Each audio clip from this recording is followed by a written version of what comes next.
Alam niyo po mga kaibigan, mga kapatid, mahirap na pong baguhin ang mga ginagawa ng mga taong ito, ang kanilang tradisyon na kinamulatan, ang kanilang pamamanata taon-taon na sila ay nagpapapako sa krus, nagpipinitensya na tila ba ito'y nakakapaglinis, nakakapagpatawad ng kanilang mga kasalanan. Pero alam niyo po ba mga kaibigan, mga kapatid, bilang mga mananampalataya ng Panginoong Jesucristo, alam naman natin yung katotohanan na sinasabi ng Biblia. By the which will we are sanctified through the offering of the body of Jesus Christ once and for all. Yan naman yung biyaya sa atin ng mga mananampalataya ng Panginoong Jesucristo. Pag nalalaman natin yung sinasabi ng Biblia, na sinasabi dyan once and for all, na i-offer ang ating Panginoong Jesucristo para tayo ay ariing ganap, tayo ay paging banalin ng ating Diyos. At yan po yung katotohanan na hindi na natin kailangan pa magsakripisyo sa ating mga sarili upang tayo ay mapatawad at malinis sa ating mga kasalanan. Pero alam niyo po ba, bilang mananampalataya ng Panginoong Jesucristo ay meron tayong kayang gawin sa mga ganitong klaseng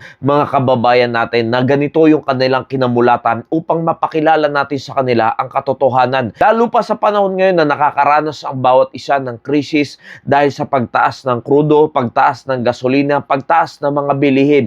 Ay ito po ay isang pagkakataon upang mapakilala natin sa kanila ng malinaw na uunawaan ang gospel of salvation, maipakilala natin ng maayos ang ating Panginoong Jesucristo sa pamamagitan ng malawakang evangelism. At yan po yung ating desire na gawin ngayong buwan na ito mga kaibigan, mga kapatid. Sa April 13 ay magsisimula na po tayo. Mag-uumpisa tayo sa lugar ng Tarlac, Pangasinan, La Union, Ilocos Sur, Ilocos Norte, Cagayan, Isabela, Quirino, Aurora at lalabas tayo ng Nueva Ecija. At yan po ay tatagal ng higit isang buwan o di kaya naman kung mas mapapabilis pa ay pwede rin naman po. Depende kung ano yung ating ma-accomplish sa mga araw na yan. At ang gagawin lang po natin ay mamimigay po tayo ng bigas according sa ating budget. Kung yan ay kakayanin ng 5 kilo ay 5 kilo ang gagawin natin. At kung hindi naman po kakayanin ng 5 kilo ay gagawin natin 3 kilo ang ipamimigay sa ating mga kababayan.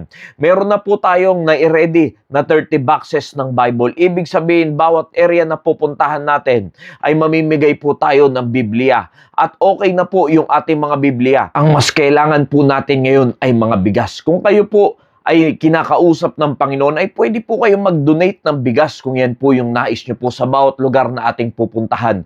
Kung hindi naman po ay malaya rin po kayong magpadala sa ating GCash account at yan po ay bibili lamang natin ng bigas sa ating pag-iikot sa 10 probinsya na aking nabanggit. At marami pong kaluluwa ang makakapakinig ng salita ng Diyos. Alam nyo po, yung 3 kilo, mabilis lamang maubos yung bigas na yan. Ilang araw lang, ubos na po yan pag sinaing na yan. Pero alam nyo po, ang maganda sa programang ito, na makikita nyo po sa ating mga video, sa ating mga evangelism, ay umuupo yung mga tao dahil sa ating pag-iimbita na meron tayong ibibigay na bigas at mga Biblia.